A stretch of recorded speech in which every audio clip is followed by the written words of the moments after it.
송희구 작가님을 모시고 부동산 이야기 한번 나눠보도록 하겠습니다. 반갑습니다. 안녕하세요. 네, 간단하게 자기소개 부탁드립니다. 네, 저는 후랭이 TV를 오래전부터 시청하고 있었고 서울 자가의 대기업 다니는 김부장 이야기라는 책을 썼고 그리고 지금 현재 회사에서 11년째 근무하고 있는 평범한 직장인 송희구라고 합니다. 11년 차 직장인이시네요. 네. 근데 직장인인데 지금 어떻게 나오신 거예요? 오늘 휴가 썼어요. 생각보다 투자 이력이 오래되시더라고요. 저 몰랐습니다, 사실. 네, 한 2010년부터 시작했고요. 11년 차 그때부터 시작을 하신 거고 근데 사실 그때의 상황이 소설 속에 녹아져 있긴 한데 녹록지 않았습니다. 그죠? 본인 이야기도 보면은 뭐 이렇게 치료도 받으셨고 네. 받는 중이었고 네. 뭐 직장도 그랬고 막 어떻게 된 거죠? 그때는 사람들이 부동산에 대해 별로 관심이 없었어요. 근데, 2010년? 근데 제가 중학교 거의 다 되면서 일산 살았거든요.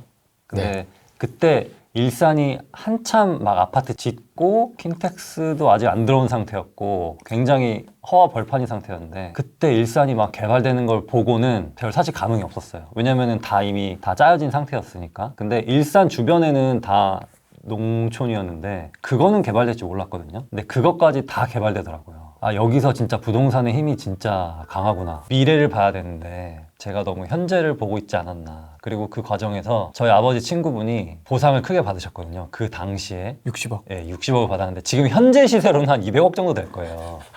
네, 그만큼을 받으셔서 그분은 농부이셨어요? 네, 그렇죠. 농사를 지으시던 분이었는데 어떤 희귀 작물을 재배를 해서 호텔에 납품하시는 그런 분이셨어요.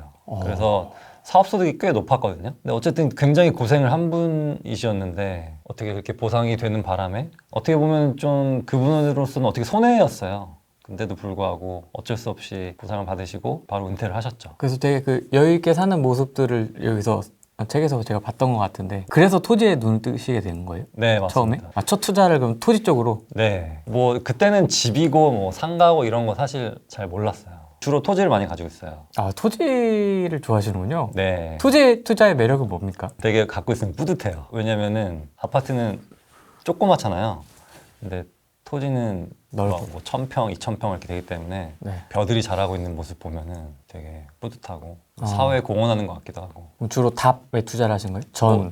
답, 뭐 잡종지, 또 가끔씩 1종 주거, 2종 주거, 주거 쪽도 하고 있고요. 전에는 뭐 상가도 올려서 땅에다가 상가도 올려서 분양이 아니라 다 임차 맞춰서 팔기도 하고 또 서울에다가는 주택 지어서 임차 맞춰서 또 팔기도 하고 뭐 그런 것도 했어요. 그럼 토지 투자를 하실 때 그 땅을 일반 매매로 취득을 하세요, 주로? 아니면 경매로 하세요? 일반으로 합니다. 일반으로? 네, 경매는 잘 모르겠어요, 사실. 경매도 한번 해보고 싶었는데 그걸 일일이 제가 따라다닐 여력이 안 돼가지고 회사도 다니고 있고 하니까 그냥 일반 매매를 하고 있습니다. 혼자 이렇게 땅을 보러 다니시는 거네요? 네. 30대이신데?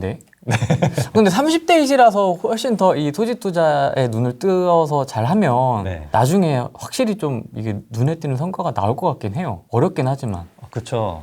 사실 부동산 하시는 분들의 최종 목표는 저는 건물주라고 보거든요. 근데 건물은 토지, 상가, 아파트 이런 거의 집합체라고 보시면 돼요. 건물은 임차를 맞춰야 하고 또 공실이 생기면은 큰일 나기 때문에 어떤 배후 세대라든지 동선, 상권, 그리고 토지의 종류 이런 것까지 다 알아야 되거든요. 그래서 토지 투자도 해보시고 상가 투자도 해보신 분들이 건물을 잘 사시는데 어떻게 보면 유리하실 수 있죠. 어떻게 보셨어요? 이번 폭등, 이 시즌의 폭등을 어떻게 좀 보셨는지 좀 궁금합니다. 2017년에 집을 샀거든요. 근데 그때까지는 아파트를 살 생각을 못 했어요. 이유가 뭐냐면 그냥 저는 월세로 살고 그 남은 자금으로 계속 돌렸거든요. 네. 근데 그때 2017년도에 제가 뭘 조사했냐면 직주 근접이나 교통 이런 것만 봤는데 어떤 요소가 있을까라고 그런 걸 좀 고민해봤는데 그래서 친구들한테도 물어보고 부동산 사장님한테 물어보고 했는데 뭐 유동성이라든지 수요 공급이라든지 그런 게 딱 보니까 완전 오를 타이밍이었어요.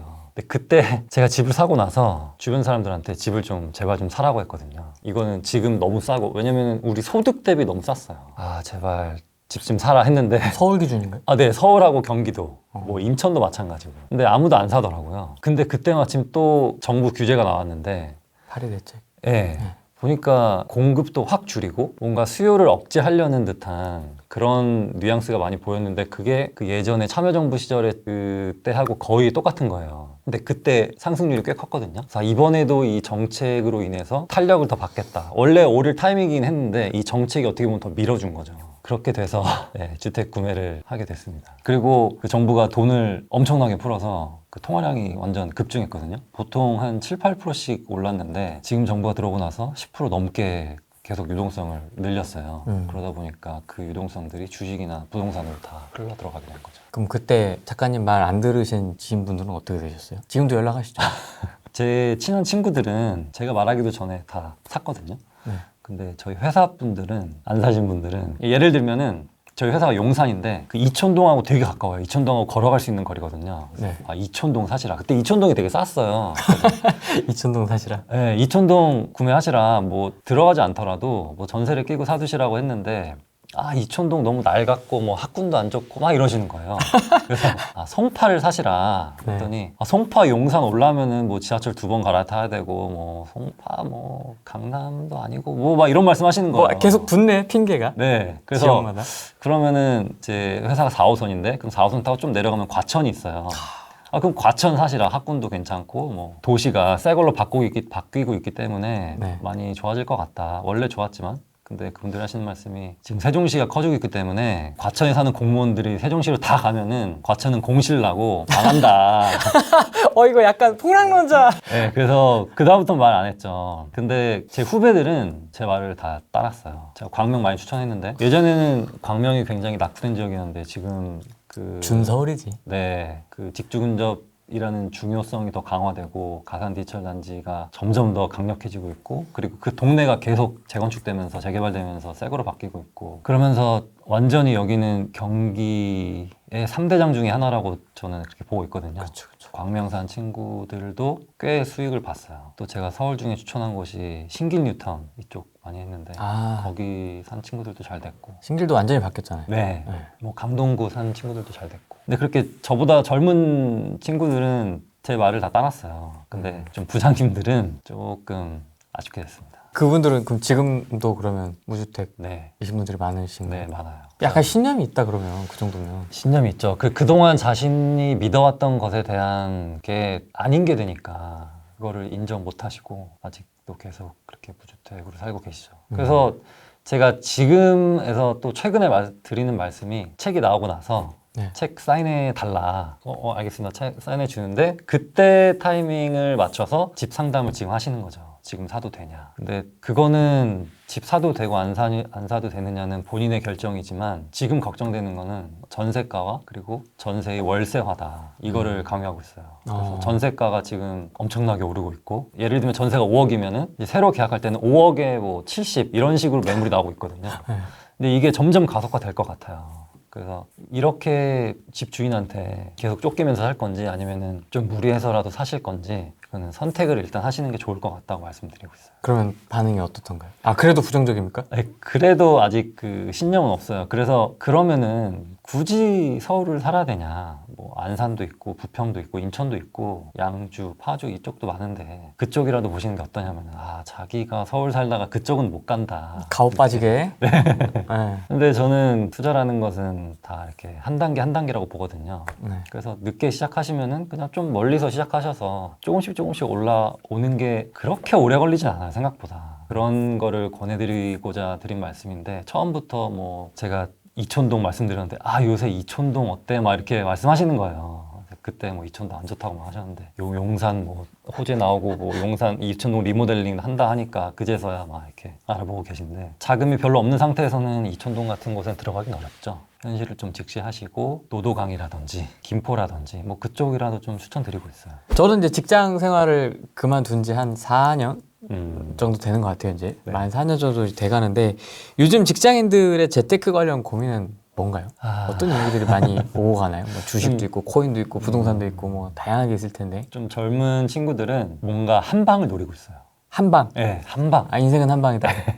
한 방에 간다 이런 주의들이 좀 많아요. 코인에 올인한다든지 비상장 주식 한 번에 쫙 올라갔다 쫙 빠지는 그런 주식에 올인한다든지 부동산 뭐 어떻게든 뭐 한번 타보려고 하긴 하는데 그래서 제가 그 젊은 친구들한테는 투자라는 건 한 방이라는 건 진짜 로또밖에 없는 것 같다 그렇게 말하고 있거든요. 근데 최근에 부동산 상승이 워낙 커서 그런 사람들이 좀 박탈감이 큰데 이런 상승기는 사실 거의 전무후무한 그런 상승기였잖아요. 그래서 이런 상승기가 늘 있는 게 아니고 뭔가 밭을 갈아놔야 이런 상승기가 오더라도 그 씨를 거둘 수 있기 때문에 좀 조급해하지 말라고 하고 있죠. 조급해하지 말라. 네. 후배들이 주로 되겠네요. 후배들은 내 집 마련 언제 해야 됩니까? 이거 많이 물어볼 것 같은데. 네, 그래서 여유가 되면 사서 들어가라고 하거든요. 네. 근데 너무 서울 중심은 사실 좀 비싸긴 해요, 지금. 어떻게 젊은 친구들이 모아서 들어갈 수 있는 돈이 아니거든요. 아무래도 그래서. 그렇지 않을까요? 네, 그래서 약간 서울 외곽이라든지 경기도권이라든지 그런 쪽 아직 그래도 가격 상승할 여지가 남아있는 곳들이 꽤 있기 때문에 그쪽을 가라고 하죠. 저 회사에 있을 때는 이렇게 막 공공연히 같이 모여가지고 부동산 얘기를 하거나 이랬던 적은 저는 못 봤거든요. 요즘은 이렇게 직장인분들 이렇게 3, 4, 5 모이면 부동산 이야기 좀 하고 그럽니까? 네, 많이 해요. 저는 아니. 공공기관이라 그런가? 그런 얘기는 안 했던 것 같아요. 아, 저희도 그때만 해도 잘 못했거든요. 근데 지금은 뭔가 이런 게 좀 자연스러워진 것 같아요. 최근에 워낙 그 부동산 이슈가 됐기도 했고 뉴스에서도 계속 부동산만 나오고 하니까 부동산 얘기 안 할 수가 없게 된 것 같아요. 그래서 직장인들이 하는 얘기가 전부 다 투자 얘기인 것 같아요. 그러다 보니까 자연스럽게 부동산 얘기로 흘러가고. 아, 갑자기 생각나다. 제 동기 중 한 명이 네. 그 경희공자이 네. 그거 샀다는 얘기 듣고 네. 깜짝 놀랐는데 부러워서 막 배 아파하고 막 이랬던 갑자기 그 기억이 나네요. 요즘 카페에 있으면 부동산 주식 이야기 꼭 들린다고. 그거밖에 안 해요. 그냥 뭐 기차를 타도 부동산 얘기, 주식 얘기고 네. 어디 회사 미팅을 가도 미팅 다 끝나고 뭐 식사하면은 이게 자연스럽게 또 주식 얘기로 흘러가더라고요. 그만큼 어떻게 보면은 회사 일보다 어떤 재테크적인 측면이 좀 더 무게가 좀 실린 것 같아요. 지금 직장을 이렇게 다니고 계시잖아요. 네. 시간이 없는데 임장을 언제 다니세요? 언제 다니시고 어떻게 공부를 하시고 언제 투자를 하세요? 4시 반에 일어나서 회사 도착하면 6시거든요. 그래서 6시부터 8시 반까지 공부하고 평일 뭐 출퇴근 시간에는 물론 당연히 책 보고 어디 임장 갈지 정하고 그리고 그 임장 가기 전에 그 동네 주변 동네에 대해서 공부를 최대한 많이 하고 가요. 이렇게 아는 만큼 보인다고. 그래서 주말에 주로 임장을 가죠. 최대한 아침 일찍 가서 밤 늦게까지 다 둘러보고. 아니 평일에는 새벽에 출근하시고 주말에는 아침부터 나가서 돌아다니시고. 네. 지금은 그렇게 안 하고 있어요. 한 6, 7년 정도 그렇게 했던 것 같아요. 사실 시간이 없다고들 하는데 사실 시간은 만들어간다고 생각해요. 제가 알기로는 아침에 운동하신다고 들었는데 네. 그 운동도 사실 안 해도 되는 거거든요. 근데 자기가 시간 쪼개서 운동을 하다 보면은 정신력도 강해지고 또 그런 여러 가지 시너지 효과가 있기 때문에 저도 운동을 임장하면서 했던 것 같아요. 계속 돌아다니니까 건강해지더라고요. 시간이라는 게 사실 자기가 좀만 누워서 뭐 이렇게 뭐 TV 보고 뭐 폰 보고 이러는 시간을 좀 줄이고 좀 공부하는 시간에 투자하면은 네, 시간은 얼마든지 있는 것 같아요. 이게 저도 회사 다닐 때 뭐 지금도 뭐 일찍 일어나는데 회사 다닐 때는 저도 한 4시 반? 4시 40분 정도에 저는 일어났거든요. 4시 40분에서 4시 50분? 그러면 이제 동네에 그 24시 헬스장이 있으니까 네. 다 끌어입고 면도만 하고 가서 이제 운동을 대충 하고 씻고 이제 출근을 하거든요. 그러면은 6시 반 전에 교통카드 태그를 찍을 수가 있어요. 네. 그럼 이제 할인도 받고 할인 받고. 그때 당시에는 720원이었거든요. 할인되면 할인하면 900원인가 720원인가 뭐 그랬던 것 같은데 네. 이렇게 찍고 할인 받고 또 안 밀리잖아요. 네. 버스가 앉아서 갈 수도 있고 하니까 저도 제 시간을 보내고 약간 이런 거를 저도 이제 좀 좋아했던. 근데 이제 여기서 아쉬웠던 거는 제 같은 부서 사람이 네. 집이 멀다고 일찍 와. 그래서 자꾸 말을 걸어. 짜증나. 말 걸면 안 되는데. 네, 나 막 집중해서 뭐 하고 있는데 뭐 하고 있으면 꼭 와. 자기 와가지고 계속 뭐 말을 걸어. 자꾸 자꾸 물어보고. 이제 나중에는 막 쌩깠지. 쌩까니까 이제 좀 말을 덜 하더라고. 네, 그랬던 적이 있네요, 저도. 저도 아침에 좀 뭘 하는 걸 좋아해가지고. 근데 그때 당시에도 아침에 일어나는 거는 저도 몇 년을 그렇게 했지만은 적응은 안 되더라고요. 힘들어요. 힘들지 않으세요? 4시 반에 일어나시는 거? 아니요, 좋아요. 아, 그래요? 네, 저는 그 시간이 너무 좋아요. 이게 마치 호텔 뷔페에 갔는데 나 혼자 있는 기분이에요. 그래서 마음대로 먹을 걸 먹을 수 있는 그런 기분이에요. 아니, 일어날 때. 일어날 때요? 안 괴로우세요? 아니요, 괜찮아요. 왜냐면 일찍 자거든요. 10시쯤 자요. 아니, 저도 뭐 10시 반 이렇게 잤던 것 같아요. 네, 그때 당시에는. 근데 일어날 때 항상 욕하면서 일어났거든요. 괴롭잖아. 졸리잖아. 막. 내가 무슨 부귀 영화를 누리겠다고. 아. 그러면서 이제 욕하면서 책가방 싸고 이제 헬스장으로 갔던 그렇게 이제 6년 동안 했던 것 같아요, 저도. 그러진 않았어요. 이게 좀 약간 맞으시는 거네, 그러면. 네네. 체질상. 네. 또 늦게 타면은 제가 원래는 수원 살았거든요. 수원 화서역이라는 데가 있는데 입구가 하나인 데가 있어요. 그 화서역부터 용산역까지 가는데 지하철 타는 시간만 한 1시간 20분 돼요. 근데 좀 늦게 타면은 그냥 그걸 계속 타서 가야 돼요. 사람은 점점 많아지고. 근데 그게 싫기도 했고, 그래서 아침 일찍 타면은 진짜 조용하게 책 보면서 갈 수 있는 그런 장점이 있었기 때문에 그게 좋았죠. 결혼하기 전에는 그냥 제 노력만 있으면 됐고, 결혼하고 나서도 그 아내의 동의만 있으면 됐는데, 아이가 생기니까 이제 집안일을 많이 해야 되죠. 아이 생기고 나서는 퇴근 후에는 온전히 집안일만 했어요. 아이 보고 뭐 청소하고 빨래하고. 주말에도 예전에는 전부 다 임장 시간만 보냈는데 지금은 가족들하고 보내는 시간이 훨씬 많아졌죠. 뭐 특별히 어려운 점은 없으시네요? 근데 맞춰가야 되고 어떻게 보면 적응해야 되는 것 같아요. 적응하지 못하고 막 부부싸움 하는 사람도 많이 봤고 좀 안 좋은 상황이 있는 사람들도 봤는데. 안 싸우세요? 뭐 싸우진 아니요, 안 싸워요. 아. 네, 제가 다 맞추기 때문에. 다 맞추시는군요? 네, 그리고 제 아내도 저한테 잘 맞춰줘요. 그리고 제가 투자하는 것에 대해서도 긍정적으로 생각하고 있고, 또 저의 목표는 지금 아내가 일을 하고 있는데 제가 투자를 좀 더 성공해서 뭔가 안정적인 수입이 더 늘어나면은 아내는 이제 일을 그만하게 하겠다, 이게 목표이기 때문에. 왜요? 아니 그 좋은 직장을 왜? 아. 고소득자이시잖아요, 그래도. 안 그래도. 뭐, 아니 본인이 셔터맨 하셔도 돼. 아니요? 아니요. 아니에요? 네, 저는 그래도 그 병원이라는 게 이렇게 계속 어떻게 보면 노동소득이야, 그것도. 그래도 좀 특수한. 참고로 닥터입니다, 닥터. 와이프분께서 닥터입니다. 책을 읽어보시면 아시겠지만은 굉장히 극적으로 만나셨어요. 왜냐면 이제 책에 있으니까 여쭤보는 겁니다. 사실 이런 얘기는 안 하는데 네. 책에 있으니까 이제 여쭤보는 건데 굉장히 극적으로 좀 드라마틱하게 만나셨죠. 근데 거기는 픽션인 게 만난 장소는 그 재즈바가 아니었어요. 그게 너무 스토리가 너무 길어서 좀 줄이느라 그렇게 했는데, 네. 나머지는 뭐 재즈바에 오고 막 이런 건 다 팩트거든요. 근데 만난 장소는 그 재즈바 근처에 있는 어떤 식당이었어요. 뭐 아무튼 저는 제 최종 목표는 경제적 자유라는 그런 것이기 때문에 다 제가 저희 가족이 노동소득이라든지 사업소득에서 좀 내려놓고 좀 편하게 지내는 그런 날이 오면은 그 와이프 일은 그만두고 저도 회사를 그만둘 것 같지 않을까 싶어요. 너무 착한 남편입니다, 여러분. 나만 그만둘 것 같은데. 모르죠 뭐. 와이프 화이팅! 이러면서 집에서 이럴 것 같은데. 책 쓰고. 네, 그럴 것 같은데. 그렇게 될 수도 있을 것 같아요. 다주택자 분들은 아마 이번에 종부세 몇 천만 원 맞으신 분들은 그 내실 여력이 있다면 그냥 계속 가져가시는 게 뭐 맞을 것 같고, 근데 그게 너무 부담스럽다, 이게 종부세를 내기 위해 내가 일을 뭐 추가적으로 더 해야 된다, 막 뭐 연봉을 다 넣어야 된다 이러신 분들은 좀 정리하시는 것도 괜찮을 것 같아요. 근데 왜냐면 세금 때문에 근데. 예. 근데 그 양도세 이런 거는 사실 두려워하지 마시고 차라리 이게 왜냐면은 비싼 거가 있으면은 세금을 많이 맞거든요. 그래서 제가 요새 추천하는 거는 좀 저렴한 것들을 더 많이 가지고 있는 게 어떻게 보면 더 유리해요. 비싼 거 뭐 한두 개, 두세 개 가지고 있는 것보다. 반지하 20개 뭐 이렇게. 네. 그래서 재개발 지역이라든지 진짜 재개발은 지금 다 공시가 1억 이하거든요. 그래서 그런 것들을 차라리 많이 가지고 계셔서 종부세를 피하시는 게 더 나을 수도 있어요. 작가님은 땅도 있고 막 이렇게 있잖아요. 네. 그러면 종부세 괜찮으세요? 지금 1주택자고 그게 종부세에 해당이 되더라고요. 근데 공동명의이기 때문에 그렇게 많이 나오진 않았어요. 근데 그 땅에도 거기 위에 주택이 있어야 종부세 대상이 돼요. 그냥 벼가 자라고 있고 뭐 고구마가 자라고 있으면은 주택 그 대상이 안 됩니다. 벼하고 고구마에다 세금 매기는 건 좀. 네.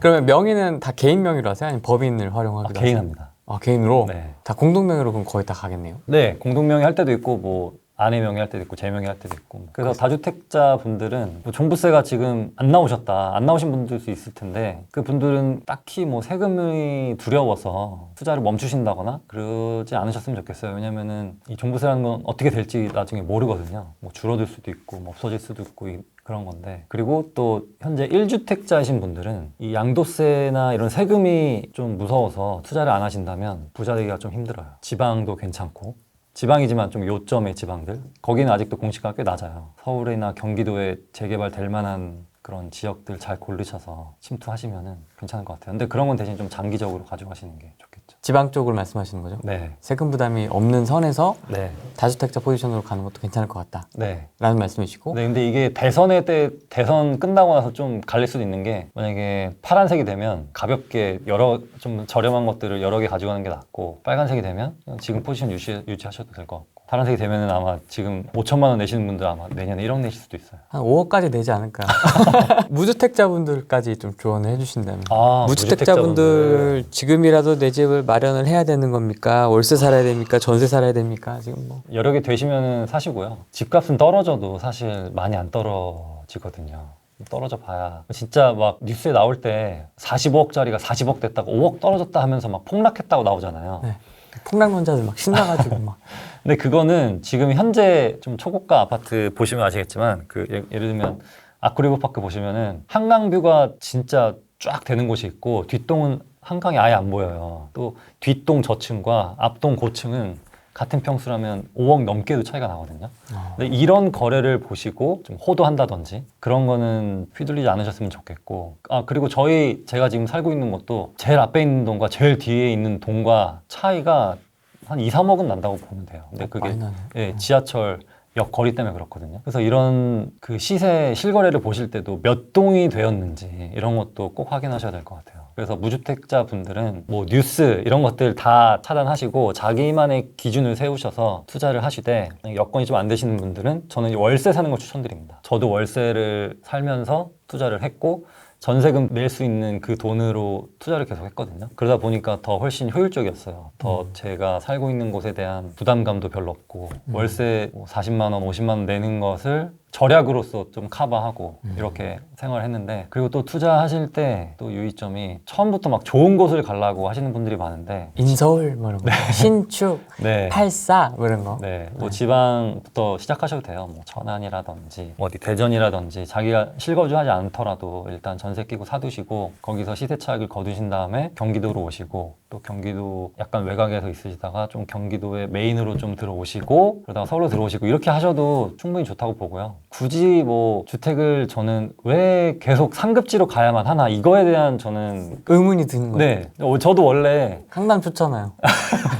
그러니까 저도 원래 막 진짜 언젠가는 반포 주공 들어가고 트리마제 들어가고 첼리투스 들어가고 이런 생각을 하고 있었는데 굳이 그렇게 비싼데 내가 들어가서 그럴 필요가 있나? 그냥 내가 편하게 살 수 있는 곳에 살면 되지 않나? 이런 생각이 들더라고요. 그래서 제 친구들 뭐 광명 사는 친구들, 하남 사는 친구들, 뭐 파주 사는 친구들 보면은 잘 살고 있어요. 근데 그 친구들이 막 맨날 막 강남 얘기하고 용산 얘기하고 막 그래요. 그러면은 너 지금 그 직장 출퇴근 편하고 동네 괜찮으면은 괜히 뭐 대출 받고 이자 내면서 상급지 올 생각하지 말고 그냥 그 돈으로 다른 데 투자를 해라 라고 하거든요. 투자를 하실 때도 꼭 실거주를 하지 않아도 되고 꼭 좋지 않아도 되고 그냥 어떻게든 자기 자산을 좀 불려갈 수 있을까 이쪽에 좀 더 포커스를 맞추셔야 될 것 같아요. 좋은 얘기입니다. 근데 이제 무주택자분들 중에 일부는 판단이 없는 거예요. 이 기준이. 맞아요. 이게 네. 좀 사야 될 타이밍인지 아닌지 하는데 유튜브를 딱 트니까 막 폭락한다는 알고리즘 추천에 의해서 막 영상이 빵빵빵 올라오거든요. 막 네. 지금 사면 망한다. 뭐 네.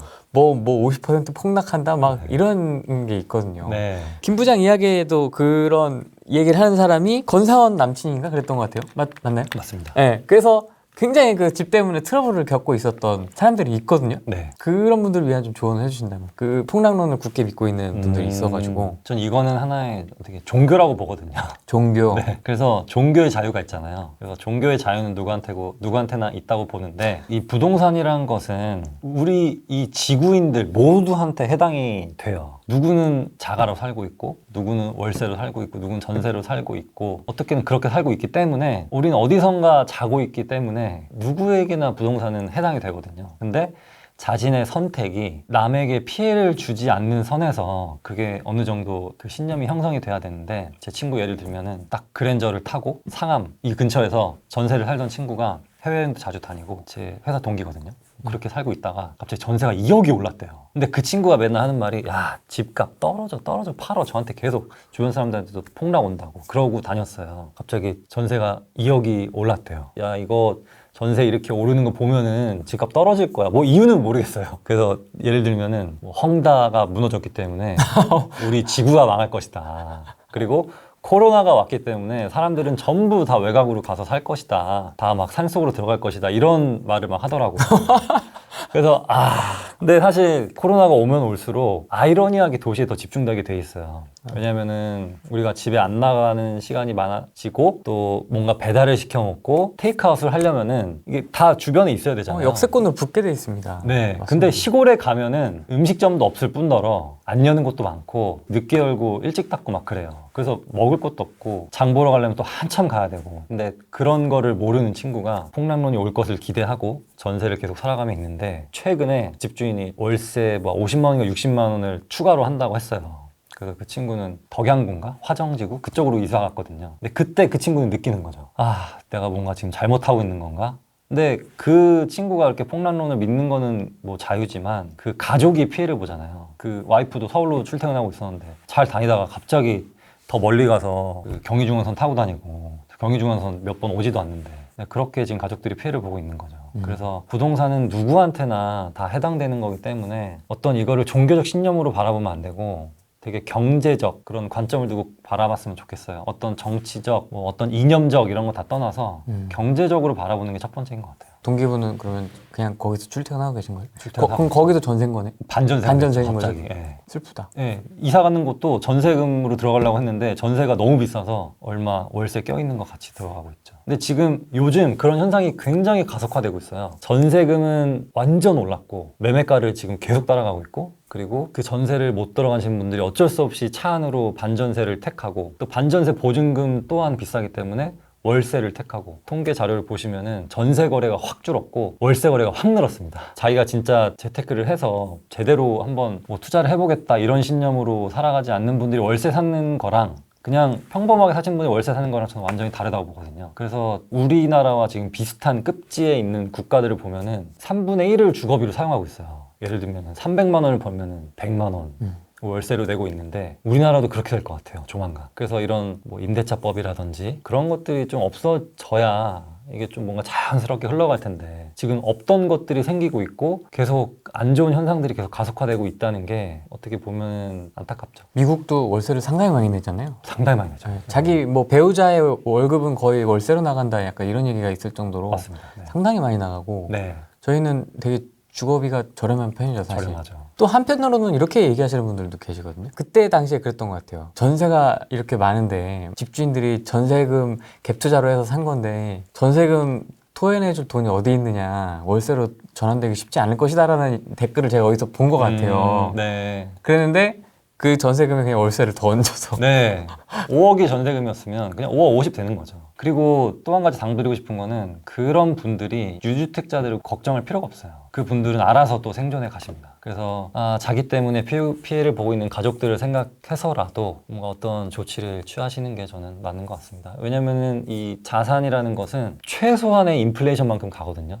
우리 뭐 라면 값이 떨어지지 않고 짜장면 값이 떨어지지 않고 우리 임금이 떨어지지 않고 최저임금이 계속 오르는 것만큼 최소한의 만큼 자산값이 오르게 되어 있는데 자산이라는 가격 단위가 워낙 크다 보니까 10%만 올라도 우리가 예를 들면은 최저임금이 10,000원에서 11,000원으로 되는 거랑 뭐 10억에서 11억으로 되는 거랑 이렇게 단위가 다르잖아요. 그래서 그 단위의 체감이 다르기 때문에 어떤 자산이라는 열차에 뭔가를 태워야 돼요. 근데 그게 뭐 주식이 될 수도 있고 채권이 될 수도 있고 뭐 부동산이 될 수도 있는데 주식으로 여태까지 해봤는데 그런 소득이 없으신 분들은 부동산을 가실 것을 저는 추천드립니다. 하락을 염두해서 정리를 해야 될 필요성은 없겠죠?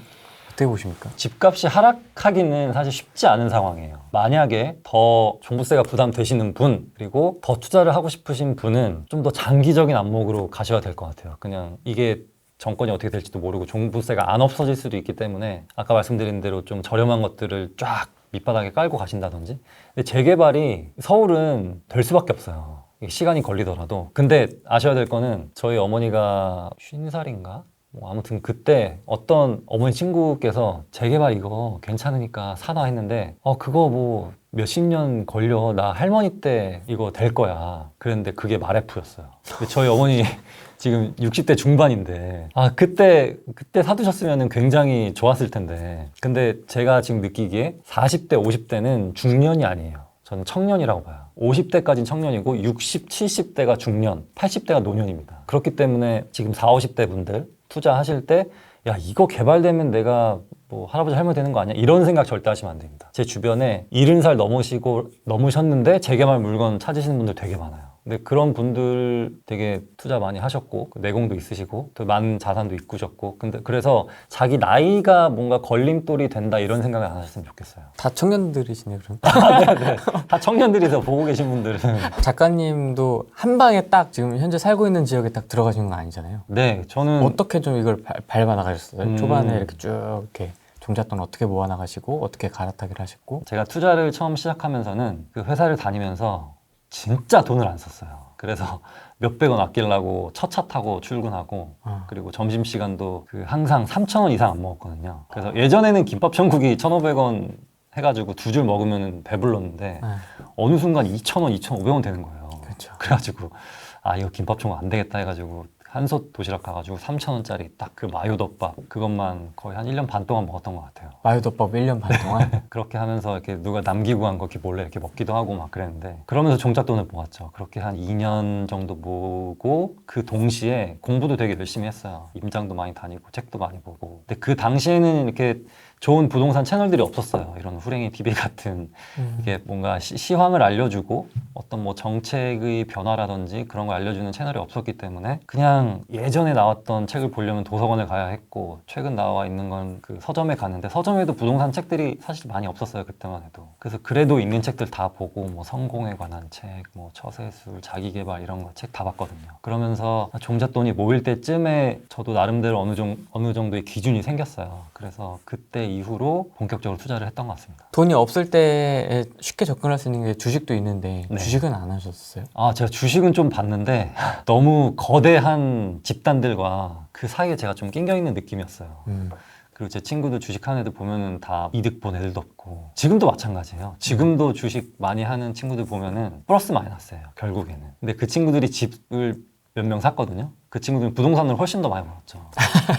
그래서 아 그러면은 주식 빼고 부동산으로 가라 하니까 뭐 그래도 이 주식은 놓을 수 없다 이런 마인드가 크죠. 그래서 뭐 주식 잘 하시는 분들 보면은 사실 부럽죠. 이렇게 임장 안 가도 되고 뭐 어떤 취득세라든지 뭐 양도세 이런 거 걱정 안 해도 되고 그냥 편하게 하면 되니까. 근데 그 세계는 어떻게 보면은 진짜 초고수들의 영역인 것 같아요. 그럼 종잣돈은 얼마 모으고 그걸로 어떻게 첫 투자를 하셨어요? 제가 회사를 다니고 6시에 퇴근하면은 이렇게 밤에 또 일을 했거든요. 좋은 직장이네요. 6시에 퇴근한다는 의미 자체가. 아 근데 7시에 퇴근할 때도 있고 8시에 퇴근할 때도 있는데 일 자체가 한 9시쯤에 시작했어요. 제가 밤일을 했거든요. 뭐 나쁜 일은 아니고 바에서 이렇게 피아노 치는 일을 했는데 네. 그래서 2시에 끝나면은 5시, 4시 이때 일어나서 출근하고 그러면서 되게 체력으로 버티는 그런 나날들을 보냈는데 그렇게 해서 모은 돈이 한 6천만 원 정도 돼요. 그래서 그 6천만 원으로 토지를 대출 끼고 샀던 것 같아요. 아, 올인입니까? 6천만 원 올인? 아니 올인 아니에요. 네. 이 토지는 평가액이 은행마다 다 달라요. 근데 제일 높이 평가해 주는 데가 근처에 있는 농협이거든요. 단위 농협? 네. 아, 그래서 거기서 한 60% 대출 받고 샀던 것 같아요. 그 처음에 샀던 게 1억 정도 됐는데. 돈이 남았네요. 네, 좀 남았죠. 그럼 남아서 또 좀 더 모아서 다른 토지 투자하고. 그러면 그 땅들은 다 갖고 계신 거예요? 아니면 이렇게 첫 번째 산 거는 가지고 있고요. 나머지들은 대부분 정리했죠. 실수 차이 나는구나. 그게 그렇게 딱 해도. 네. 일반 매물을 해도. 네. 아파트가 투자하는 사람들이 많은 게 사실 황금성 때문이잖아요. 안전하기도 하고 검증됐고 네, 쉽기도 하고. 근데 토지는 어떤 게 시세라는 게 딱히 없어요. 실거래가도 뭐 정확히 나와 있지 않고. 그래서 자기가 돌아다니면 돌아다닐수록 좀 더 저렴하고 좋은 입지의 매물을 발견할 수가 있어요. 뭐 좀 더 싸게 살 수도 있고 싸게 사서 좀 괜찮은 입지는 또 바로바로 팔리기도 해요. 토지 수요도 은근히 있기 때문에. 근데 안 팔리는 것도 있어요. 아무리 내놔도 아직도 안 팔리는 것도 있습니다. 그런 건 조심하셔야죠. 좋은 거는 알아서 연락이 오기도 합니까? 네. 팔라고? 알아서 연락 와요. 부동산에서 먼저 연락 와요. 미개발지 토지 찾으실 때는 어떤 자료를 참고하시나요? 다니면서 비닐하우스가 모여있는 곳에는 늘 관심을 갖고 있습니다.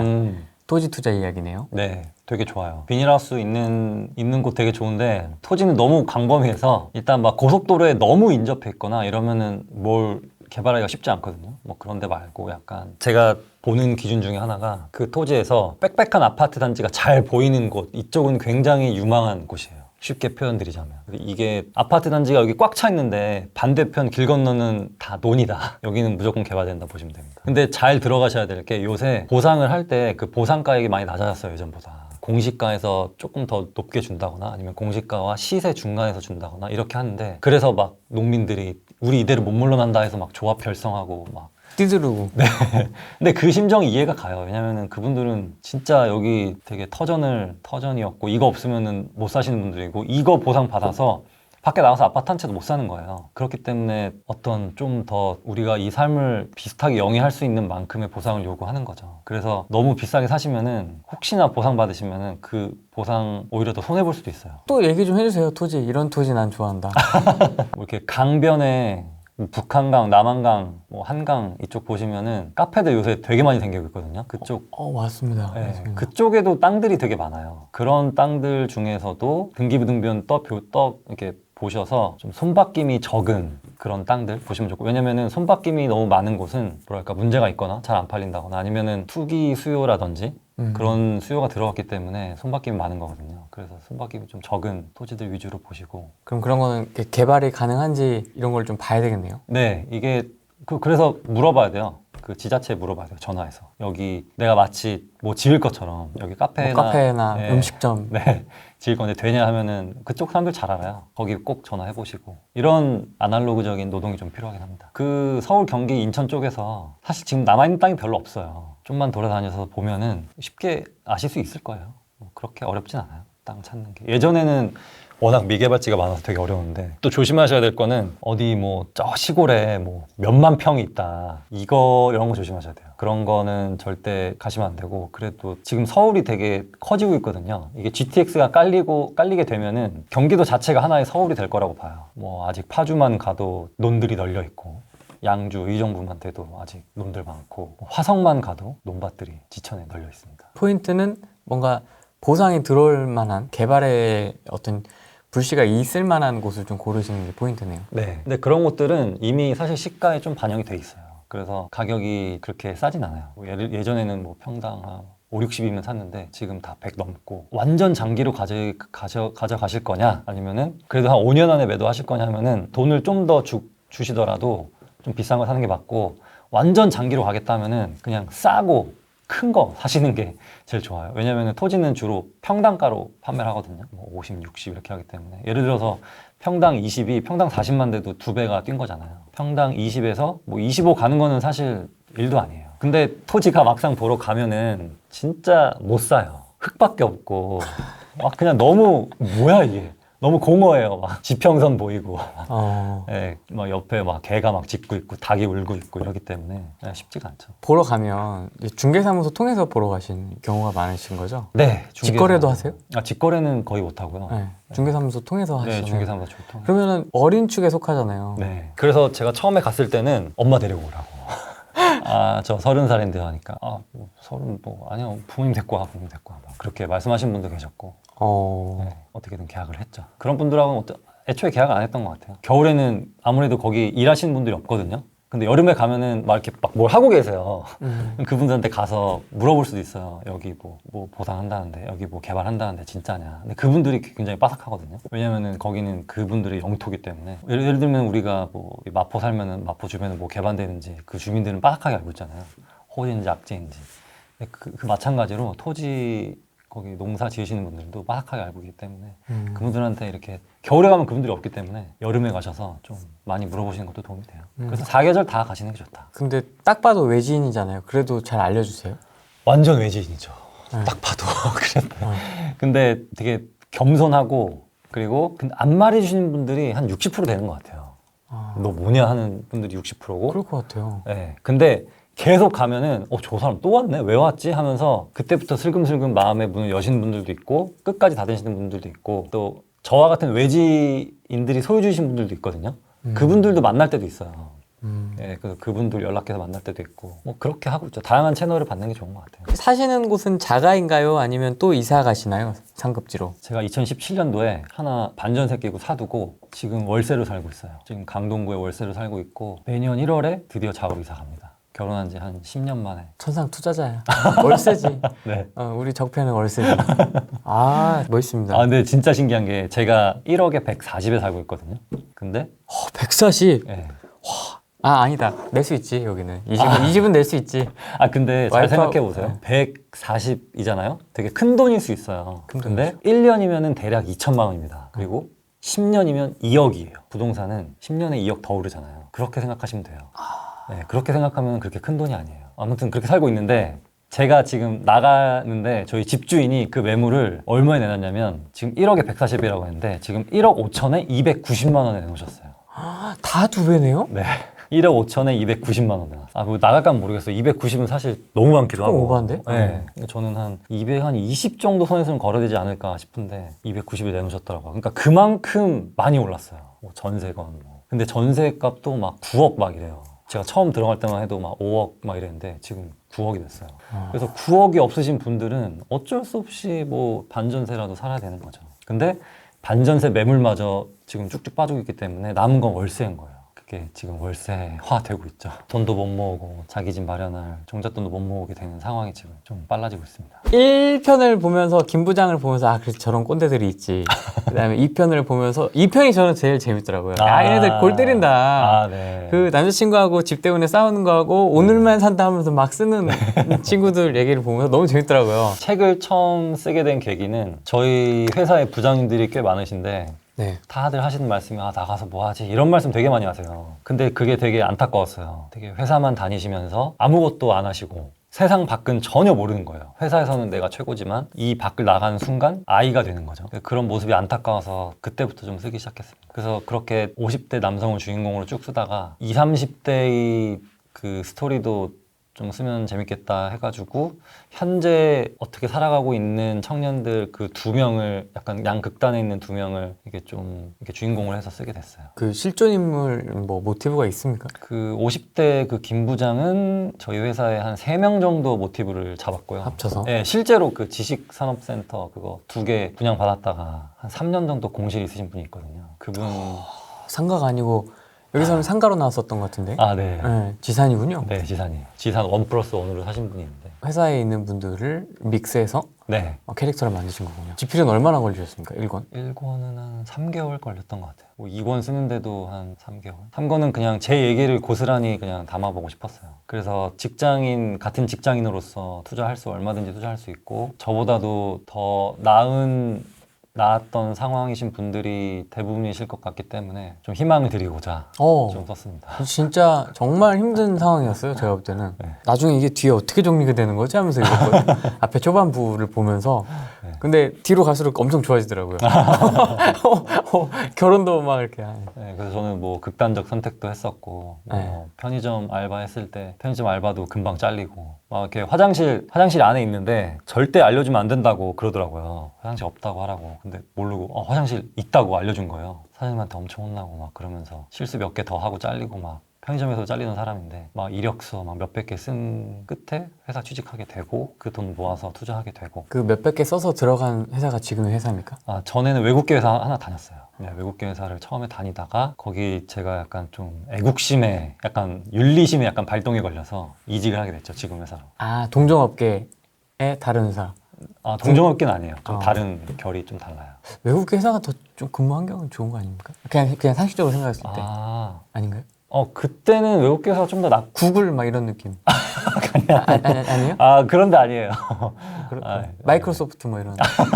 아닌가? 그런 엘리트들이 가는 곳은 아니었고요. 네. 그거밖에 몰라서 외국계 회사는 그런 거밖에 몰라요. 뭐 근무하기 나쁘진 않았어요. 그냥 괜찮았는데 뭐 지금 회사도 근무하기 괜찮아요. 그래서 뭐 제가 책 써도 그냥 그러니까 되게 좋다. 국내 회사인데 이런 외부 활동이나 이런 거를 용인하고 네. 뭐 얼굴도 노출해도 상관이 없고. 근데 아마 만약에 제 활동을 막았다면 회사가 오히려 더 욕먹었을 것 같아요. 아 그래요? 요즘은 그런 시대가 됐어요. 왜냐면 회사 다니면서 유튜브 하시는 분들 되게 많거든요. 그리고 회사 다니면서 뭐 네이버 그 쇼핑? 그거 하시는 분들도 꽤 있고. 스마트 스토어. 아, 네네. 와 그런 게 다 됩니까? 허용이 되는 겁니까? 겸업금지 조항 뭐 이런 거에. 근데 그런 거를 다 막 알리진 않죠. 저도 사실 이렇게 나오는 것도 합법적으로 이렇게 휴가를 쓰고 나와서 하는 거기 때문에 뭐 문제가 되진 않아요. 뭐 업무에 차질을 빚는 것도 아니고. 큰 뭐 삼성이라든지 이런 데는 막 그런 게 좀 규제가 좀 있잖아요.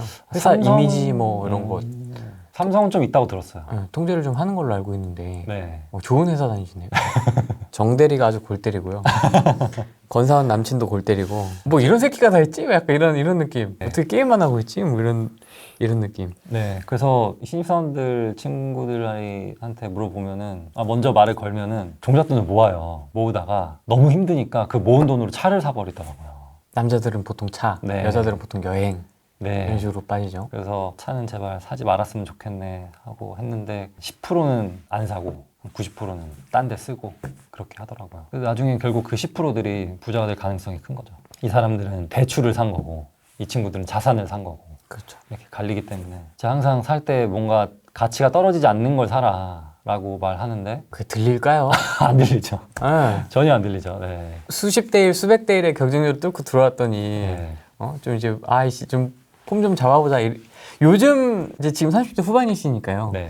요즘 신입사원들 이제 MZ 세대라고 해야 되겠죠. 뭐 네. 저희도 이제 MZ 끝이긴 한데 네. 어쨌든 요즘 신입사원들의 특징 같은 게 좀 있을까요? 되게 자기 관리를 열심히 하는 것 같아요. 운동도 열심히 하고 주식도 뭐 하는 것 같고 그런 외모 관리도 열심히 하고 아무튼 그런데 딱 한 포인트에만 딱 집중했으면 좋겠어요. 근데 그게 약간 없는 것 같아요. 한 포인트라면 내가 진짜 주식을 파서 주식의 달인이 돼서 부자가 되겠다. 아니면 부동산에 열심히 파고 들어서 부동산 부자가 되겠다. 그런 게 아니고 그냥 막 이것저것 다 찔러보고 코인도 1,000만 원, 주식도 1,000만 원, 부동산은 할까 말까 좀 1,000만 원 더 드는데 막 이러고 있고 그러면서 차는 뭐 볼까 하면서 유튜브 보면서 막 차 리뷰 막 엄청 보고 있고 그러면서 막 이 차는 별로네, 이 차는 뭐 올해 잘 나왔네 막 이렇게 보고 있고 그런 친구들이 대부분인 것 같아요. 그 와중에도 뭔가 어떻게든 열심히 살아보는 친구가 있죠. 근데 저도 되게 아쉬운 게 하나 있다면 저도 사업적으로 한번 성공을 해보고 싶었거든요.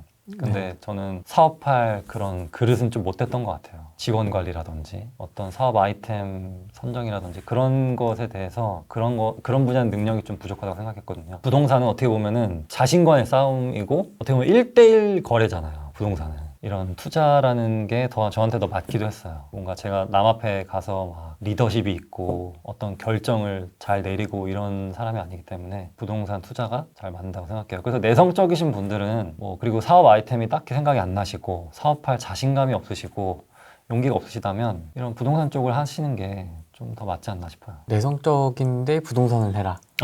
네. 보통 주식 쪽으로 얘기를 많이 하시잖아요. 내성적이면. 왜냐면 부동산 아무래도 만나야 될 사람들이 많다 보니까 네. 손을 많이 타잖아요. 부동산은. 네. 그래서 좀 외향적인 사람들이 좀 잘 맞을 거라고 생각을 하는데 또 작가님의 생각은 내향적이어도 충분히 잘할 수 있다. 네. 왜냐면 이 만나는 사람들은 가끔이라서 괜찮아요. 근데 주식은 뭔가 어떤 괴물들과 계속 내가 싸워야 되는 듯한 느낌을 받거든요. 절대 이길 수 없는 괴물들이 있죠. 네. 왜냐면은 그 기관과 외국인들은 어떤 슈퍼컴퓨터로 맨날 계산하고 예측을 하고 이런 매도 매수를 기계가 하기 때문에 그거를 사람이 따라갈 수가 없어요. 또 돈도 무한대고. 네. 그죠? 맞아요. 저희는 이렇게 있는데 네. 저희는 돈도 무한대고. 주식이 힘드시다면 부동산으로 오세요. 혹시 차기작도 준비하고 계신 게 있으신가요? 네, 차기작 준비하고 있어요. 어떤 겁니까? 차기작은? 차기작 지금 뭐 여러 개 있는데 이 시리즈는 아니잖아요. 네, 이건 아니에요. 네. 이거 완전 다른 결로 네. 오징어 게임 느낌 나는 약간 잔인한 그런 느낌이에요. 잔인한 사람 죽고. 선열이 낭자하는 맞아요. 지금의 뭐 지옥과 오징어 게임의 약간 중간 정도 되는 느낌이고 또 하나는 약간 현실에서 벌어질 수 있는 그런 것도 쓰고 있고 아직 그냥 생각만 하고 있고 조금 적어봤고 막 이렇게 쓰진 않았어요. 그런 소설을 쓰실 때 사실 저희도 써볼 수 있잖아요. 저희 다 맞아요. 각자의 인생이라는 게 있고 맞아요. 네. 그런 자기 인생이나 이런 좀 각색을 해서 작가로 좀 데뷔를 할 수도 있을 것 같은데 네, 누구나 할 수 있죠. 그런 거를 할 때 어떤 식으로 좀 준비를 해서 하세요? 뭘 짜야 될 것 같긴 한데 계획을 짜고 캐릭터를 잡고 뭐 이래야 될 것 같은데 저는 사실 이거 지금 이 세 권을 쓸 때 어떤 구도라든지 이런 계획 같은 게 하나도 없었어요. 그냥 썼어요. 그냥 쭉 썼어요. 키보드로. 그냥? 네, 그냥 써내려왔어요. 뭐 김 부장은 이런 성격 이렇게 잡아놓고 한 게 아니고요? 그런 거 없었어요. 그냥 써가면서 계속 생각했어요. 이런 사람이 되고 지금 좀 지루하니까 친구가 한 명 나왔으면 좋겠고 뭐 누가 어떤 사건이 벌어졌으면 좋겠고 그냥 쭉 써가면서 했어요. 근데 지금은 쓸 때는 뭔가 등장인물도 좀 정하는 게 좀 좋은 것 같아요. 왜냐면은 그냥 쓰다 보면은 뭔가 부실해지는 경우가 있거든요. 그래서 그걸 채우기 위해 나중에 또 이렇게 내용을 얻는 경우가 있는데 처음부터 좀 딱 다지고 시작하는 게 좋죠. 근데 그게 좀 쉽진 않아요. 나는 재밌어도 상대방이 재미없을 수도 있어요. 이권도 처음에는 되게 내용이 셌어요. 셌다는 게 어떤 말? 정대리 와이프가 막 카페 차리잖아요. 카페 차리는 과정에서 정대리랑 싸우는 과정이 되게 막 격하기도 격하게. 했고, 그리고 그런 언어라든지 그런 것도 되게 강했는데, 감독판 궁금하다. 감독판. 디렉터스 컷 이런 거 궁금하다. 아유 거의 뭐 막장 드라마 수준이라서. 근데 이거를 보는 독자들은 약간 좀 피곤해할 수도 있겠다. 약간 이거 좀 너무했다 싶을 것 같아서 많이 완화했죠. 그래서 그런 수위 조절도 좀 조절하고 그런 게 좀 필요할 것 같아요. 그래서 처음 글 쓰시는 분들은 그냥 일단 아무거나 써보셔야 돼요. 자기 일기라도. 제가 했던 것 중에 하나는 거의 매일 아침마다 일기를 썼거든요. 조그만 노트 한 3-4줄 정도 썼어요. 뭐 어제 뭐 했고 오늘 뭐 할 거고. 그렇게 쓰다가 한 번은 그 부장님들이 갑자기 생각나서 한번 써봐야 돼 하면서 쓰던 게 이렇게 책으로 나오게 된 거죠. 그 부장님들도 혹시 읽어보셨나요? 아마 조금 읽어보다가 아마 찔려서 안 읽었을 거예요. 그 직원분들도 보셨을 거 아니에요? 그 회사 직원분들도. 근데 책을 안 보시는 분들은 끝까지 안 봐요. 그런 거 있어요. 맞아요. 네. 맞아요. 책 안 좋아하시는 분들도 있잖아요. 절대 안 봐요. 안 봐요. 네. 안 봐요. 제가 독서를 책에서도 꽤 강조했는데 좀 독서를 좀 제대로 하게 된 계기는 투자를 시작하면서 뭔가 모르는 것을 배우기 위함도 있지만 빌 게이츠가 휴가 갈 때 이렇게 책을 14일 동안 휴가 갈 때 책을 14권 들고 간대요. 그 모든 걸 다 가진 사람이 뭐 더 배울 게 있다고 책을 들고 가나. 폼 아니야? 폼? 그냥 쌓아놓고 14개 이렇게 세가지고. 근데 그 빌 게이츠가 옛날부터 독서 광이었다고 하더라고요. 워런 버핏도 그렇고. 네, 그래서 그렇게 좀 우리나라건 뭐 외국이건 좀 잘 되신 분들은 책을 많이 읽어서 타인의 경험을 내 거로 만들고 거기서 남의 지식과 노하우들을 내 거로 만드는 과정이 계속 반복되면서 어떤 자신의 내면이 굉장히 단단해진 것 같다는 생각이 들었어요. 저도 그분들을 좀 본받고자 책을 많이 읽으니까 정말 좋더라고요. 그럼 요즘도 많이 읽으세요? 네. 요즘은 그럼 어떤 쪽을 많이 읽으세요? 장르가 있잖아요. 뭐 경제경영. 저는 가리지 않고 다 읽어요. 뭐 철학서도 읽고 소설책도 읽고. 최근에 제 후배는 아니고 제가 책 쓰게 돼서 알게 된 분이 한 명 있는데 파주의 운정 힐스테이트인가? 아파텔 이게 분양한다고 하더라고요. 혹시 아세요? 그게 되게 지금 요새 핫해요. 근데 그게 분양가가 보니까 9억이에요. 84제곱미터가 9억이에요. 근데 파주에 아파트가 아니라 아파텔인데 9억이다. 근데 GTX가 들어설 곳은 지금 8억? 한 이 정도 하거든요. 그럼 과연 무엇을 선택하는 게 맞을까? 그렇게 좀 보고 있거든요. 그래서 이런 식으로 좀 알려주고 있죠. 그래서 무조건 신규 분양이라고 해서 다 좋은 것도 아니고 할 때 그 지역만의 입지가 있어요. 예를 들면은 일산은 3호선이 없으면은 척추 빠진 약간 공룡이랄까? 왜 이렇게 공감이 되지? 저도 일산에 하나 투자했었던 게 있었는데 네. 지금은 없지만은 네. 왜 이렇게 공감이 되지? 저도 3호선으로 투자를 했거든요. 네. 3호선 보고. 네. 3호선이 없으면 이거는 영혼이 없는 거다, 이거는. 네, 맞아요. 안 꼽는 찐빵이다. 그쵸. 척추 빠진 거지. 네. 그래서 일산하고 분당은 약간 좀 다르다고 보셔야 돼요. 이게 분당은 되게 일자리도 많고 판교라는 곳에 일자리도 많고 강남도 가깝고 또 지하철도 뭐 몇 개 있고 고속도로도 금방 버스도 수십 대가 있으니까. 네, 맞아요. 버스도 진짜 많고 하는데 그 일산은 진짜 3호선이 없으면은 되게 힘든 도시 중에 하나거든요. 이 직장도 수요가 별로 없고 그래서 일산에 투자하실 때 좀 잘하셔야 될 것 같아요. 그래서 일산은 3호선을 위주로 보셔야 되고 그 자금 여력이 안 되셔서 파주까지 가신다. 아니면 직장이 파주여서 파주 쪽에 뭔가 주택을 사시고 싶다 하면은 진짜 그런 데는 학군이 그나마 그 동네에서 제일 좋다든지 아니면은 GTX가 들어올 근처라든지 그쪽으로 보셔야지 약간 더 외곽으로 가시면은 좀 물리실 수도 있어요. 근데 사실 또 GTX라는 것도 우리의 상상 속의 GTX지 이미 뭐 KTX나 뭐 무궁화호나 다니는 지역들이 많아요. 수원역 가시면은 거기 KTX 아니고 무궁화호 다니고 막 그런데 그렇다고 해서 수원역 근처 집값이 폭등하지 않았잖아요. 그런 것처럼 우리 GTX는 우리가 역사 위에 있는 아파트에 사는 게 아니잖아요. 그래서 GTX까지 가는 시간, 기다리는 시간. 지금 생각하시면 SRT라고 보시면 될 것 같아요. 우리가 SRT 타고 동탄을 가고 천안을 가는데 그거랑 비슷하다고 보시면 될 것 같아요. 그래서 무조건 SRT가 들어간다고 해서 그쪽 가격이 생각보다 폭등하는 건 아니에요. 좀 좋아질 뿐이지 여기가 막 압도적인 위치가 되고 그러진 않아요. GTX를 좀 그렇게 보시는군요. 네. 그리고 GTX가 막 그렇게 지하철처럼 1,200원 할 것 같진 않아요. 그거는 아직은 정해지진 않았는데 네. 꽤 비쌀 거라는 얘기는 네. 계속 들려오곤 있더라고요. 네. 그리고 뭐 지금 행신에도 KTX 다니잖아요. 그리고 또 파주의 경의중앙선도 용산까지 꽤 금방 가요. 한 1시간 이내로 경의중앙선 쭉 타고 갈 수 있는데 그거의 급행열차가 GTX라고 보시면 돼요. GTX를 마치 무슨 뭐 혁명이다. 네, 혁명처럼 보시는 분들이 있는데 진짜 그거는 뭐 혁신, 혁명 이런 거 아무것도 아닙니다. 그냥 좀 빠른 지하철이다. 아니면은 그냥 기차 라인이 들어온다라고 보시는 게 나을 것 같아요. 어디 투자를 하실 때 야 여기 GTX 들어온대 라고 해서 무조건 들어가는 거는 좀 조심하셨으면 좋겠어요. 그래서 제가 부동산 투자를 할 때 제일 나중에 보는 게 호재거든요. 예를 들면은 저 깜짝 놀랐는데 제 친구가 어디 부동산 단톡방에 여러 개 들어가 있더라고요. 근데 그 중에 한 방에 막 300명, 500명씩 들어가 있는데 뭐 진짜 하루에 막 수천 개의 글이 막 올라와요. 네. 그게 호재에 관한 글이에요. 뭐가 들어온대 하는데 사실 호재라는 것은 실현이 될 수도 있고 안 될 수도 있고 늦게 될 수도 있고 일찍 될 수도 있고 그런 건데 호재보다는 그 현재의 입지 가치에 좀 충실해서 보시는 게 좀 좋을 것 같아요. 예를 들어서 천안에 KTX만 지나가고 있었는데 뭐 SRT가 지나가게 돼서 갑자기 강남 사람들이 천안으로 뭐 여행을 올 것이다 이런 분들이 처음에 많았어요. 그래서 이거는 좀 아니지 않냐. 그리고 광교가 처음 생겼을 때 광교 호수공원이 꽤 크거든요. 근데 광교 사시는 분들 몇 명이 광교 호수공원 너무 아름답기 때문에 사람들이 강남역을 안 가고 광교로 갈 것이다 라고 했어요. 그런 사람 있어요? 네. 그런 신분당선에 대한 호재를 좀 다르게 해석하시는 분들이 꽤 많았거든요. 근데 오히려 상권이 빨려 들어가는 역할을 했었죠. 그렇죠. 네, 그래서 그런 호재는 일단 생겨보고 자리를 잡아야 하는 거기 때문에 너무 미리 판단하시고 거기에 큰 돈을 투자하시는 거는 조심하셔야 돼요. 나중에 다 생기고 나서 그때 하셔도 충분히 시간이 괜찮습니다. 김 부장이라는 캐릭터를 어떻게 좀 설명할 수 있을까요? 저희 아직 책을 보지 않으신 분들한테 뭐라고 설명을 좀 해드려야 될까요? 회사에만 올인했고 이게 다 있습니다. 여러분 회사에 다 있는 분이에요. 다 있어요. 네. 어떤 회사든. 회사에선 엄청 열정적이에요. 회사에선 자기가 최고고 주말에도 가끔 회사 나오고 막 그런 사람이고 임원이 부르면 바로 언제든지 달려가고 휴가 썼는데 출근하고. 네, 휴가하는데 출근하고 뭐 명절 때도 뭐 가끔 출근하는 사람 출근할 때도 있고 너무 싫다. 네, 그런 회사밖에 모르는 사람인데 그 사람이 만약에 은퇴를 하면 직업도 없고 자기 집도 없다면 뭐가 남을까요? 가족밖에 안 남겠죠. 근데 그 가족도 도망갈 수도 있어요. 자기를 다 버리고 도망갈 수도 있어요. 왜냐면은 사랑하게 하잖아요.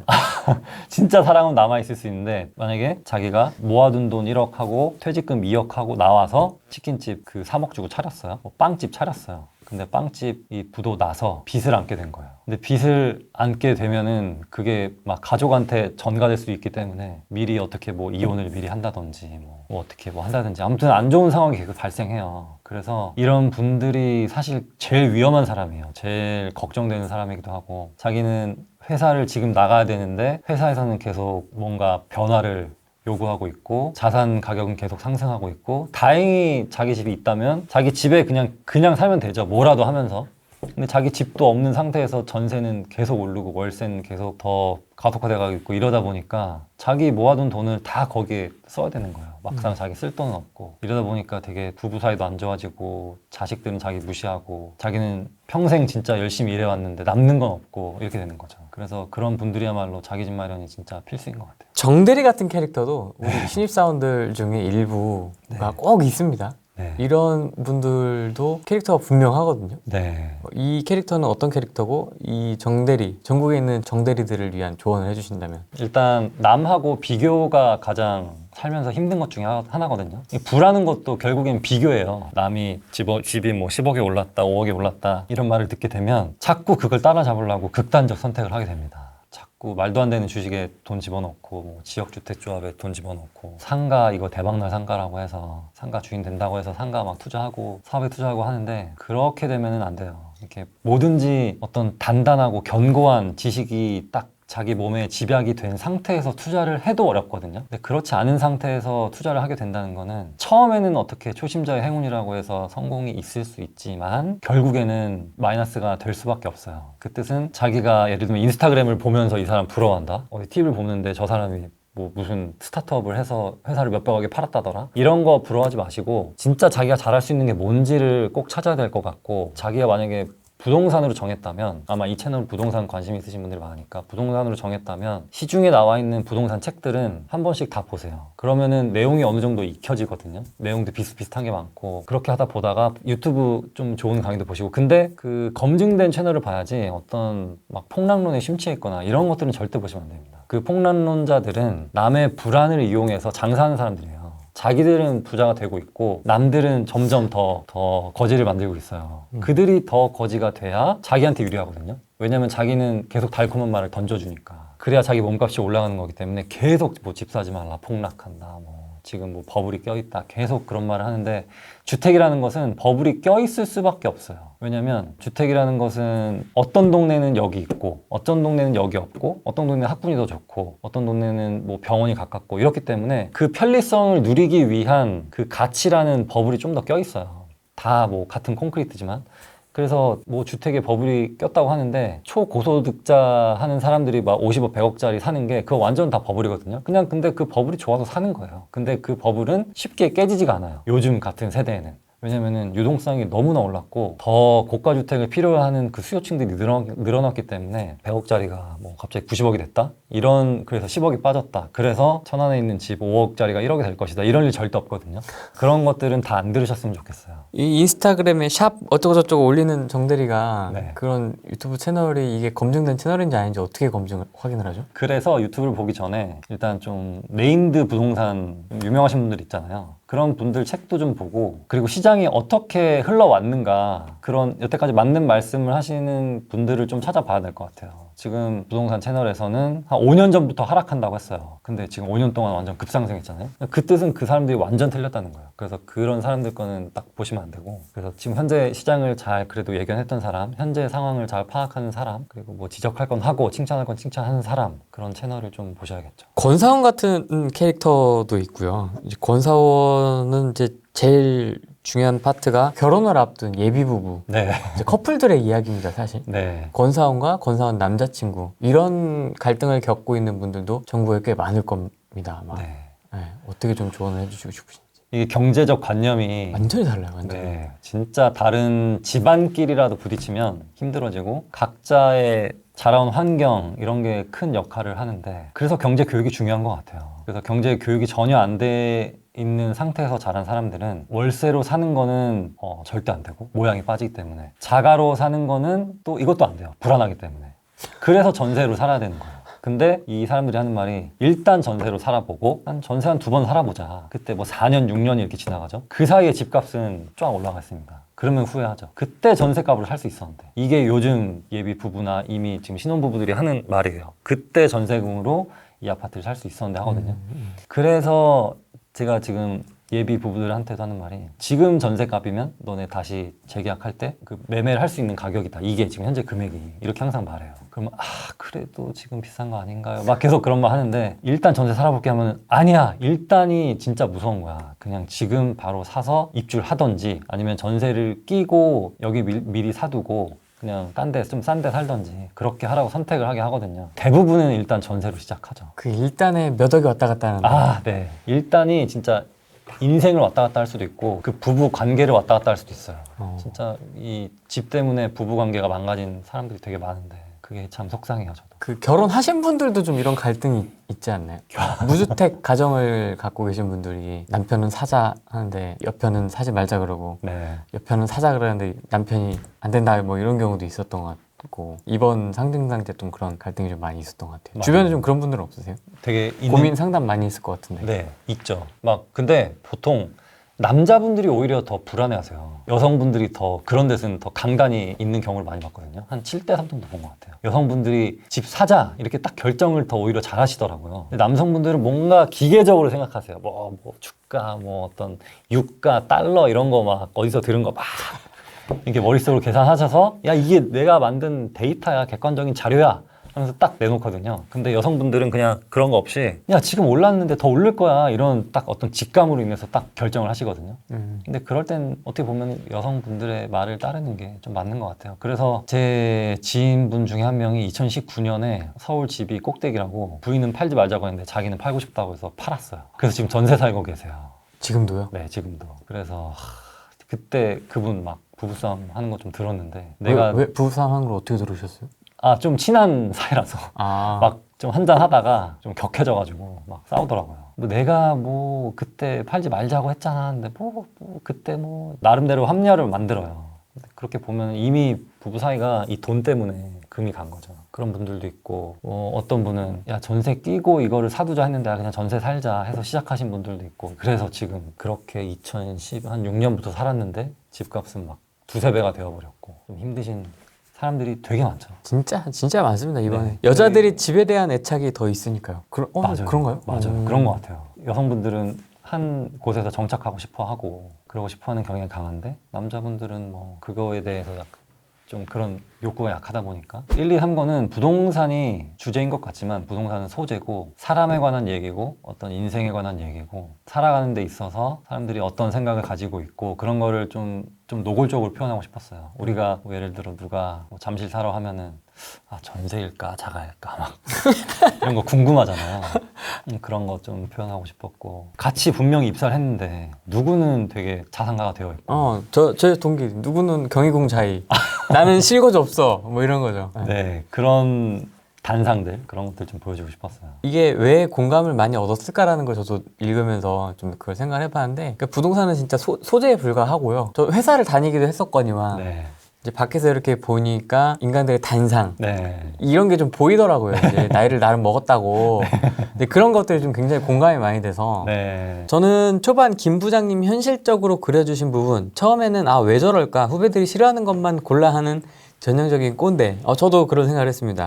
틀딱 이미지였다가 점점 우리 부모님 세대 나도 혹시 저런 속물적으로 살아가는 게 아닐까 스스로 돌아보게 됐습니다. 마지막 짠하더라고요. 사실 저도 꼰대 같은 마음이 있어요. 근데 꼰대는 나이에 상관없는 것 같더라고요. 20대도 꼰대가 있을 수 있고 30대가 꼰대가 있을 수 있고 저도 꼰대 기질이 좀 있습니다. 그래서 인간은 어차피 이기적인 동물이고 그렇기 때문에 그 이기심이라는 게 어떻게 보면은 그 남에게 강요를 하게 되면은 꼰대가 되는 거거든요. 그거를 그냥 자기만 품고 있고 그냥 알고 있으면은 사실 뭐 아무도 꼰대라고 하지 않죠. 요즘 젊은 친구들 중에서도 자기의 생각을 자기 후배들한테 강요하고 친구들한테 강요하고 막 그러고 나이 든 사람한테도 강요하고 이런 모습 자체가 좀 꼰대라고 봐요. 그래서 꼰대는 나이에 상관없이 인간의 본성인데 얼마나 그만큼 자기가 드러내느냐 그 차이인 것 같고 4, 5, 60대 청년층 그리고 중년층 년들이 왜 꼰대 얘기를 많이 듣냐면 그냥 나이가 있다고 해서 그냥 무슨 말만 하면은 왠지 시키는 것 같고 왠지 명령하는 것 같은 뉘앙스로 우리가 느끼기 때문에 그게 꼰대처럼 들리는 거예요. 그래서 저 사람들 좀만 나이 먹었는데 자기랑 생각이 좀만 다르면은 저 사람 꼰대다 이렇게 지적하는 거거든요. 그래서 꼰대는 나이와는 상관없는 것 같습니다. 저도 젊은 꼰대로서 좀 변명을 하자면 뭔가 제안을 했을 때 네. 뭐 아이디어나 뭐 얘기를 하거나 조언을 했을 때 네. 바뀌었을 때의 변화가 생겼을 때의 약간 그 쾌감 같은 게 있어요. 맞죠. 뭔지 아시죠? 맞아요. 네, 맞아요. 그런 게 좀 있어요. 맞아요. 네, 그래서 좀 이게 끊을 수가 없는. 저도 좀 느낀 거지만 여기 인생 저보다 선배님들 많으시지만 남을 바꾼다는 건 거의 불가능한 것 같아요. 그래서 나의 관점을 바꾸는 게 좀 더 빠른 것 같더라고요. 이 사람을 바꾸려면은 정말 큰 노력이 들거나 아니면 아예 연을 끊어야 돼요. 근데 그게 불가능하기 때문에 내가 이 사람을 바라보는 시선이나 어떤 빈도나 그런 것들을 좀 낮추는 게 자기가 더 꼰대가 안 될 수 있는 더 빠른 길인 것 같습니다. 그냥 만나서 알려달라고 하는데 나 얼마 있는데 네. 이걸로 어디 투자해 이런 거. 맞아요. 근데 중요한 건 알려줘도 안 사요. 제가 그때 말씀드렸던 뭐 이천동 얘기, 과천 얘기 그분들도 뭐 처음에 이렇게 물어봤었는데 안 사고 이렇게 찍어줘도 그래도 용기가 있으면은 제 말 듣고 사요. 그리고 나서 집을 사고 나서 약간 부동산에 눈을 뜨고 스스로 공부하는 경우도 있거든요. 근데 이 사람 말 들어도 돼? 하면서 불안한데 하다가 결국 안 사시는 분들은 뭐 안 된 거죠. 근데 저는 그 순간의 용기와 판단의 차이가 큰 격차를 부른다고 봐요. 지금 다주택자이신 분들은 조사도 열심히 하셨고 그만큼 마음고생도 많이 하셨고 투자를 하는 데 있어서 굉장한 큰 결단이 필요하셨을 텐데 그거에 대한 저는 보상이라고 보거든요. 그거 없이 그냥 편하게 집에서 TV 보고 리모컨 돌리고 하는 시행착오가 없었던 분들은 그냥 그건 본인이 선택한 거기 때문에 어떤 시세 차익에 대한 보상이 없는 거죠. 아니 근데 이렇게 좀 신경 써서 챙겨서 추려주면 네. 안 하면 좀 기분 나쁘거나 이러진 않으세요? 내가 이렇게 신경 써가지고 시간 할애해서 알아봐 줬는데 액션을 취하지 않으면 좀 기분 나쁘거나 이런 건 없으세요? 아, 기분 나쁘진 않은데 저 분이 나중에 어떤 모습일지가 좀 상상이 돼서 그게 좀 안타까운 마음이죠. 왜냐면은 그 용기 낸다는 게 사실 쉽지 않다는 걸 알고 있거든요. 그 잠깐의 용기가 큰 자산을 만드는데 이바지할 텐데 그게 나중에 박탈감으로 이어지니까 지금 되게 사람들이 어떤 부류는 웃음을 참고 있고 어떤 부류는 울음을 참고 있어요. 지금 이 딱 부류가 대치돼 있거든요. 그래서 어디 가서 부동산 말을 잘 못해요. 이 사람들이 부동산을 어떤 거라도 소유하고 있으면 편하게 할 수 있는데 누군가가 무주택자가 한 명이라도 있으면은 얘기하기가 쉽지 않아요. 못하지. 네. 쉽지 않지. 그런 상황입니다. 이게 되게 안타까운데 경제 생태계라는 거는 자연 생태계처럼 먹이사슬처럼 이렇게 막 쫙 이렇게 자연스럽게 형성된 건데 예를 들어서 갑자기 먹이사슬에 코끼리를 먹는 개구리가 갑자기 나타났어요. 그래서 막 다 먹어. 그래서 막 생태계를 다 파괴해. 그러면 막 난리가 날 거 아니에요. 어떤 개체수는 줄어들고 어떤 개체수는 늘어나고 막 이럴 텐데 지금 그게 현 부동산 시장인 것 같아요. 어떤 자연스러운 경제 생태계 안에 어떤 갑자기 칼이 갑자기 쑥 들어와서 막 난도질하고 있는 그런 느낌이에요. 만약에 이 정책들이 없었다면 사실 누구 잘못인지는 잘 모르겠어요. 이런 정책들이 없었다면 아마 우리 인플레이션만큼 서서히 그냥 오르지 않았을까. 지금 현재 가격이 3년 뒤에 가격이 될 수 있고 5년 뒤에 가격이 될 수 있는데 그걸 좀 미리 당겨온 것 뿐이거든요. 근데 그게 사람들을 박탈감 있게 만들었죠. 근데 어떻게 보면은 좋은 계기가 된 것 같기도 한 게 자산 시장이라는 게 이렇게 무서운 거구나. 이게 딱 뭔가 깨우치는 그런 발판을 만들어준 것 같기도 해요. 이번 사이클을 통해서 네. 그런 건 있는 것 같아요. 확실히 각인이 됐어요. 부동산은 이런 것이다라는 맛을 한번 제대로 보여준 건 맞는 것 같아요. 폭락론자 분들도 좀 이번 기회에 좀 탈출하지 않으셨을까 그런 느낌도 좀 들고 그리고 젊은 친구들도 지금 갓 사회에 나온 친구들도 나도 돈 벌어서 일단 뭐 내 집부터 일단 사고 봐야겠다 이런 마인드를 깬 사람도 있고 근데 만약에 이게 서서히 이런 일이 있었다면은 계속 뭐 폭락론은 점점 커지고 있었을 것 같고 뭐 젊은 친구들도 자산이라는 거에 깨우치지 못했을 것 같기도 해요. 좋게 해석하자면 굳이 좋게 해석하자면 긍정적으로 생각해봐야죠. 이번에 한꺼번에 다 맞물린 것 같아요. 코로나 때문에 주식 와장창 한번 네. 하고 나니까 동학 개미들이 엄청 이 삼성전자 주주들이 그렇게 많이 늘어난 게 맞아요. 네. 거의 뭐 이번이 거의 역대급이었잖아요. 네. 그런 것 통해서 이제 주식으로 하다 보니까 무슨 뭐 초등학생이 뭐 얼마 벌었다 뭐 이런 얘기도 막 나오고 네.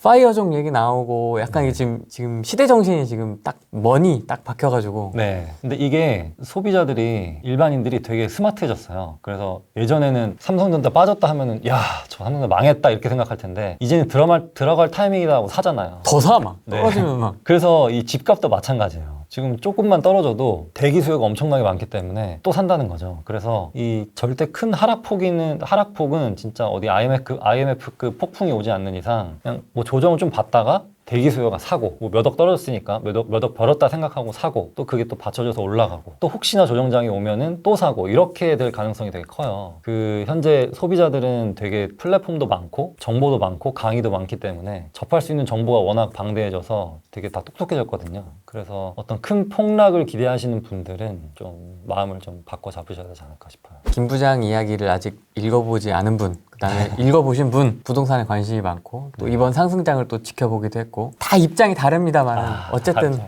네. 어쨌든 우리 대한민국 직장인 분들을 위한 한마디로 마무리를 하자면 어떤 이야기 하고 싶으세요? 지금 이 부동산 때문에 사실 모두가 기분 나쁘고 모두가 힘들어요.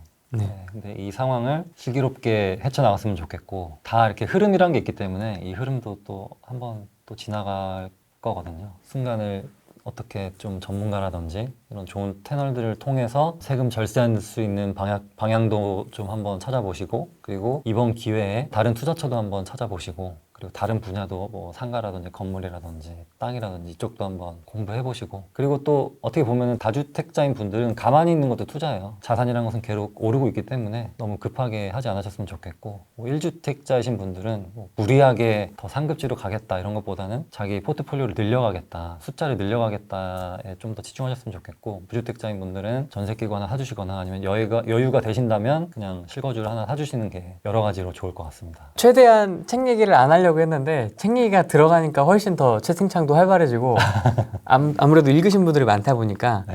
좀 그런 게 많은 것 같습니다. 돈이 휴지되는데 부동산 주식은 필수다. 이런 얘기도 있으시고요. 작가님 나와주셔서 감사드립니다. 다음에는 꼭 후랭이 TV에 처음 나와주세요. 차기작 하실 때, 네네. 차기작 하실 때 말씀하시는 것 같고요. 이른 아침부터 감사합니다. 저도 이만 삽질하러 가겠습니다. 각자 이제 삽질하러 열심히 또 이제 집중을 해야죠. 네. 각자 이제 집중을 하시고 오늘은 여기까지 하겠습니다. 네. 고맙습니다. 감사합니다.